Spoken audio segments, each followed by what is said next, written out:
ఈ న్యూస్ విన్న తర్వాత నాకైతే చాలా ఆనందంగా అనిపించింది. అట్ ద సేమ్ టైమ్ చాలా బాధగా కూడా అనిపించింది. అంటే ఆలోచిస్తే ఈ కాంబినేషన్ చాలా అదిరిపోయే కాంబోనే.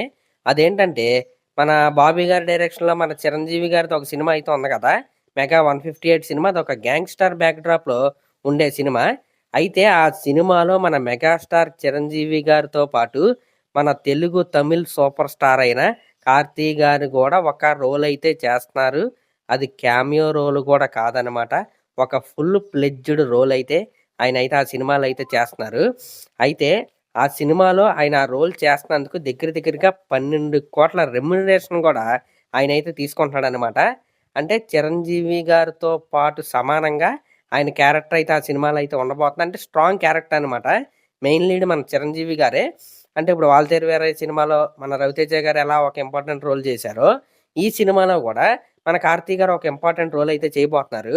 ఓకే. ఈ కాంబినేషన్ అదిరిపోయింది కదా! చిరంజీవి గారు అలాగే 'కార్తీ' గారు ఒకే ఫ్రేమ్‌లో కనపడితే, ఆ కాంబినేషన్ అదిరిపోయింది కదా! అని మీకు డౌట్ అయితే రావచ్చు. అలాగే దీంట్లో బాధపడాల్సిన అవసరం ఏముంది అనే డౌట్ కూడా మీకైతే రావచ్చు. అంటే బాధ అంటే ఏమి లేదండి. అదేంటంటే చిరంజీవి అనేవాడే సినిమాకి ఎలివేషన్ అనమాట. చిరంజీవి సినిమాల్లో ఎలివేషన్ ఉంటాం కాదు. చిరంజీవి అనేవాడే సినిమాకి ఎలివేషను. అలాంటి హీరోనైతే పెట్టుకొని అంటే ఇప్పుడు సంక్రాంతికి వస్తున్నాం. ఇప్పుడు నెక్స్ట్ 'మనశంకర్ వరప్రసాద్' సినిమాలో కూడా మన వెంకటేష్ గారిది ఒక క్యామియో రోల్ అయితే ఉంది. 'ఆచార్య' సినిమాలో రామ్ చరణ్ గారిది ఒక రోల్ అయితే ఉంది. 'గాడ్ ఫాదర్' సినిమాలో సల్మాన్ ఖాన్ గారిది ఒక రోల్ అయితే ఉంది. 'వాల్తేరు వీరయ్య' సినిమాలో రవితేజ గారిది ఒక రోల్ అయితే ఉంది.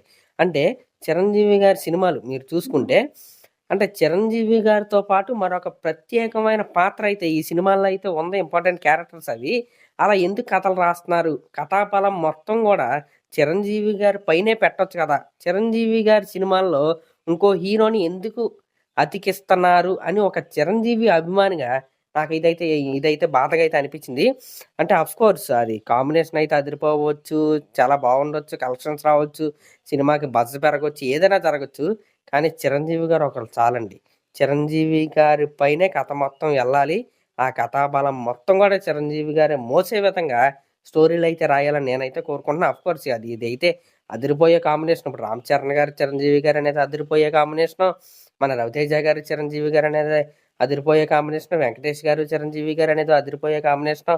ఇప్పుడు 'కార్తీ' గారు, 'చిరంజీవి' గారు అనేది అదిరిపోయే కాంబినేషనే.